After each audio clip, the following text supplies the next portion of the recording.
최악의 경우에는 보험계약이 강제로 해지가 될 수 있기 때문에 고지 의무를 정직하게 하는 것은 정말 중요하다는 겁니다.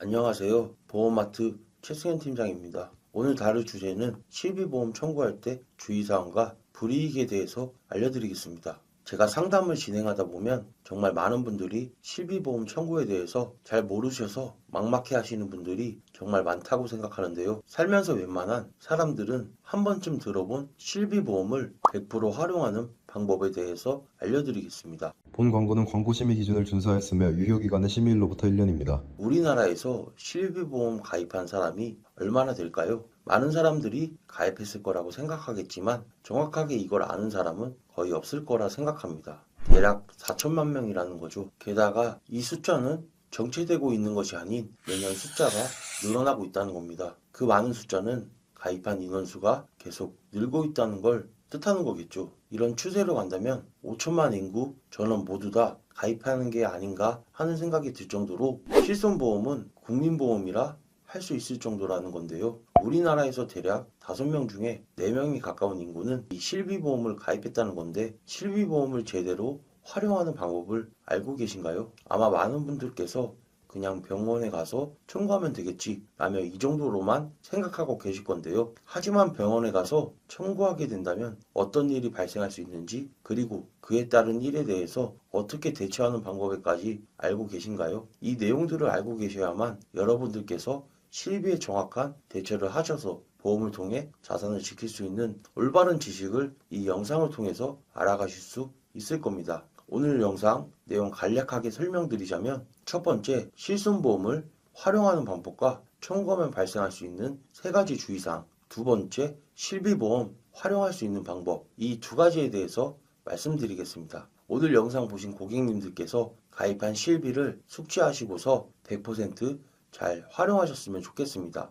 먼저 설계사인 제가 어떻게 활용하는지 알려드리면 저는 병원에 갈 때마다 항상 절대 실비 청구를 하지 않습니다. 이상하게 생각하실 건데요. 병원에 갔을 때 보험금을 받으려고 가입하는 게 보험이 아닌가 하는 생각이 들 겁니다. 근데 보험 가입했는데 정작 청구하지 말라고 얘기하면 굉장히 이상한 소리로 들릴 거라고 생각하실 것 같은데요. 먼저 저는 금액을 기준으로 했을 때 2만원, 3만원 이하는 가급적 청구하지 않습니다. 실비보험은 일부 환자가 부담해야 되는 자기부담금이 있다는 건데요. 위 사진표로 보시면 자기부담금의 비중이 나와 있습니다. 자기부담금은 시기가 언제 가입했는지에 따라서 비율은 달라진다는 겁니다. 특히 21년도 7월 이후로 가입하신 실비는 자기부담금이 급여에서 20%, 비급여에서 30%의 비중을 차지하고 있습니다. 그럼 만약에 2만원에서 3만원 이하의 병원비가 나왔을 경우에는 자기부담금을 제외하고 받을 수 있는 돈은 의외로 큰 금액이 아니라는 겁니다. 그래서 그렇게 적은 금액을 받으면서 보험금 청구 이력을 보험회사에 남기기 때문에 저는 굳이 청구를 하지 않는다는 겁니다. 두 번째, 보험회사에서 고객님한테 보험금을 준 내용 그리고 고객님이 가입한 보험을 통합 조회할 수 있는 시스템이 있습니다. 이를 ICIS 시스템이라고 하는데요. 그래서 내가 A보험사에서 보험금을 받아도 B보험회사가 지급받았던 내역을 확인할 수 있다는 겁니다. 다른 회사에서 내 과거의 보험금 지급 이력을 볼 수 있다는 것은 다음과 같은 문제일 때 라고 말씀드리고 싶습니다. 보험사에서는 타사 보상 이력이 확인되어 불면증 및 우울증 치료력, 다소 보험금 수령, 가입 불가합니다 라고 고객님께 대응을 하게 된다는 건데요. 이 고객님의 경우에는 보험금 청구를 했던 이력이 많이 남아서 더 이상의 보험을 가입하지 못하게 된 안타까운 사례인데요. 고객님께서는 분명 고지 의무를 확실히 지켰다라고 생각하겠지만 하지만 고객님께서 세월이 많이 지나서 병원에 갔던 이력들을 깜빡하셨거나 아니면 일부러 고지를 안 했던 보험회사는 다 조회가 된다는 겁니다. 위 사진 보시면 고지 의무는 최대 5년을 보게 되는데요. 4번에 보시면 최근 5년 이내에 의사로부터 진찰 또는 검사를 통하여 추가 검사, 재검사를 받은 사실이 있습니까? 라고 나와 있습니다. 그래서 고객님들도 애매해서 고지를 못하거나 지난 5년간의 일을 또렷하게 기억할 수 있는 사람은 드물다고 생각합니다. 그래서 고지를 깜빡하고 못했다 라고 한 경우에 제가 그런 사례들을 몇 개 알려드리도록 하겠습니다. 위 고객님의 경우에는 저한테 병력 사항을 알려줘서 고지를 해서 심사를 진행했는데 저렇게 결과가 나왔다는 겁니다. 2018년에 식도염부터 2020년 2월 위염, 십이지장염까지 나온 사항이었습니다. 저렇게 세부적으로 병원에 간 부분에 대해서 하나하나 다 알 수 있다는 건데요. 결국 본사에 여러 번 이야기를 하고 건의를 수차례 해서 할증과 2년 부담보 조건으로 심사를 통과시켜 들었던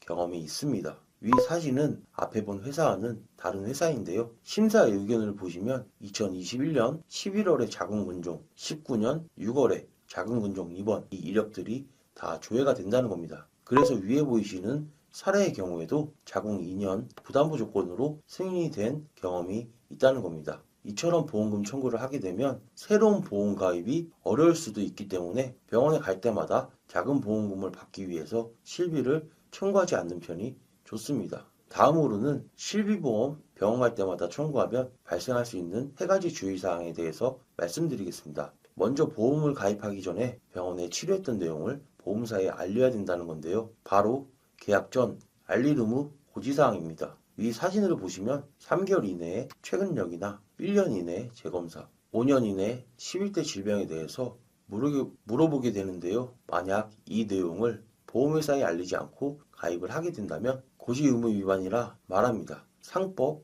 651조에 나와 있듯이 보험계약자가 중요한 사항을 고지하지 아니하면 계약을 체결한 날로부터 3년 이내에 계약을 해지할 수 있다라고 나와 있습니다. 그래서 이 법은 보험금을 받을 때 보험회사에서 돈을 못 준다라고 거부할 수 있는 중요 근거라는 거겠죠. 최악의 경우에는 보험계약이 강제로 해지가 될 수 있기 때문에 고지 의무를 정직하게 하는 것은 정말 중요하다는 겁니다. 실제로 한국소비자원 자료에 의하면 고지 의무 관련 피해 구제 신청은 점점 늘어나는 추세라는 건데요. 그래서 지난 3년간 195건이라고 되어 있으며 특히 63.6% 과반수가 넘는 비중을 차지하는 요인은 의도하지 않는 고지 의무 불이행이라 나와 있는데요. 그렇기 때문에 고지 의무는 정말 중요하다는 겁니다. 대표적으로 내가 약을 처방받고 안 먹었다고 해서 고지를 안 하시는 분들을 종종 볼 수가 있는데요. 약 복용을 했든 안 했든 처방을 받았기 때문에 고지 의무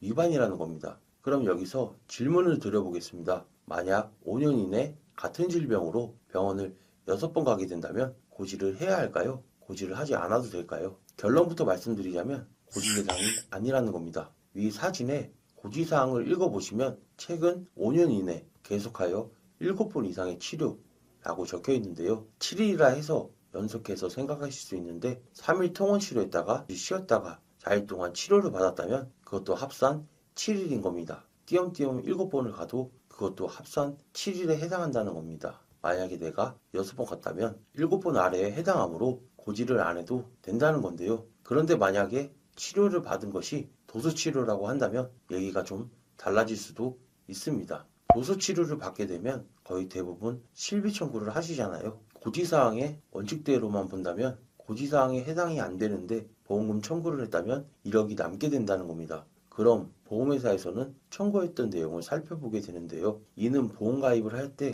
도수치료 받았던 부위에 대해서 부담보를 걸거나 상해 관련 담보는 전부 다 거절이 될 수가 있습니다. 특히 도수치료 같은 경우에는 보험사에서도 조금 예민하게 보는 사항이라는 건데요. 여기서 더 심한 경우에는 보험 가입 자체를 거부하는 경우도 있기 때문에 도수치료를 받을 때는 보험금 청구를 미뤘다가 한꺼번에 하는 게 좋다고 생각합니다. 다음으로는 두 번째 사례입니다. 7개월 전 20일 위염 약 처방을 받고 10개월 전에 10일치 감기약 처방을 받고 2년 전에 15일치 진통제 약 처방을 받았다면 고지해야 될까요? 안 해야 될까요? 우선 이런 상황이라면 다 고지사항에 해당이 안 됩니다. 여기 고지사항을 보시면 계속하여 30일 이상 투약이라고 나와 있는데요. 위염, 감기, 진통제, 질병이 3개가 다 다른 것이며 30일 이하에 해당하기 때문에 원칙상으로는 고지사항은 아니라는 겁니다. 그런데 여기서도 문제가 발생할 수 있다는 건데요. 각각의 총 3가지 질병으로 치료를 받았는데 위험한 질병은 아니지만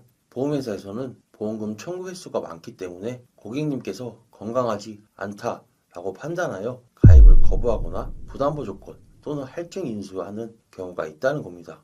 세 번째는 병원 치료받았던 내용과 다른 질병을 진단받았을 경우인데요. 한 가지 사례로 말씀드리면 보험 가입하기 1년 전에 하지정맥 수술을 받아서 보험을 청구하였는데 하지정맥 수술을 했던 서류에 전혀 관련도 없는 상세불명의 대장염이라는 진단을 받은 경우일 때 그래서 정상소견이라는 서류와 검사 결과 내용을 보험회사에 요청한 경우가 있었는데요. 물론 잘못 진단받았다고 이야기를 해서 수정이 되었지만 이런 경우가 드물지만 고객님들이 모르는 사이에 내가 받지 않은 질병의 진단이 들어가 있을 수 있다는 겁니다. 이런 것조차도 나중에 문제가 될 수 있다는 건데요. 오늘 이렇게 세 가지 사례에 대해서 알려드렸습니다. 원칙적으로는 보험회사에서 가입을 거부할 수는 없지만 내부 규정으로 인해서 보험회사에서 가입을 거부하는 사례가 실제로 많이 있다는 겁니다. 물론 심사자와 담당 설계사가 잘 얘기하면 문제없이 넘어가는 경우도 있지만 이 내용을 잘 고지해 줄 수 있는 설계사를 잘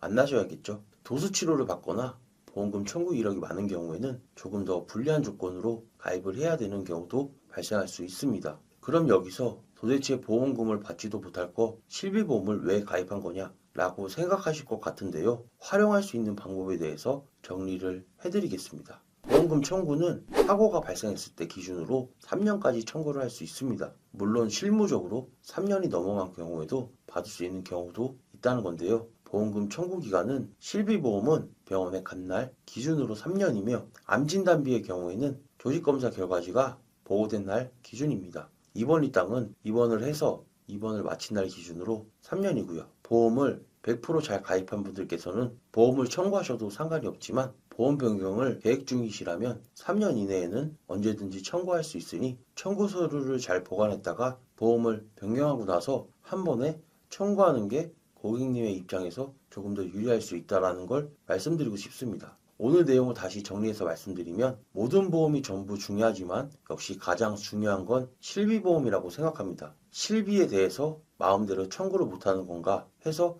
기분이 상하실 수도 있다고 생각하시겠지만 오늘 영상은 실비보험을 제대로 활용하는 방법을 알려드리는 것이 목적인 거라서요. 실비보험 전략을 알려드린 겁니다. 무조건 청구하면 안 된다 말씀드리는 것이 아닌 내 보험이 잘 가입되어 있는 분들은 마음껏 청구를 하시면 된다는 겁니다. 다만 여기서 말씀을 드리는 분들에 해당하는 분들 아직 완벽하지 않게 보험 구성을 완성 못하신 분들이나 가입을 준비하시는 분들은 3년이 지나기 전에 미뤘다가 한 번에 몰아서 청구하는 게 더 좋은 가입 전략이라는 거겠죠. 오늘은 보험금 청구했을 때 어떤 상황이 발생할 수 있는지 보험 전문가로서 알려드려야 된다고 생각을 해서 실무적인 부분과 제가 실제로 활용하는 방법까지 설명해 드렸는데요. 위 보이는 설계안은 제가 이번에 직접 가입을 도와드린 남성분입니다. 실비보험 가입 진행 받고 싶은 분들은 저한테 연락 주시면 친절하게 답변 드리겠습니다. 오늘 내용이 도움되셨다면 구독과 좋아요,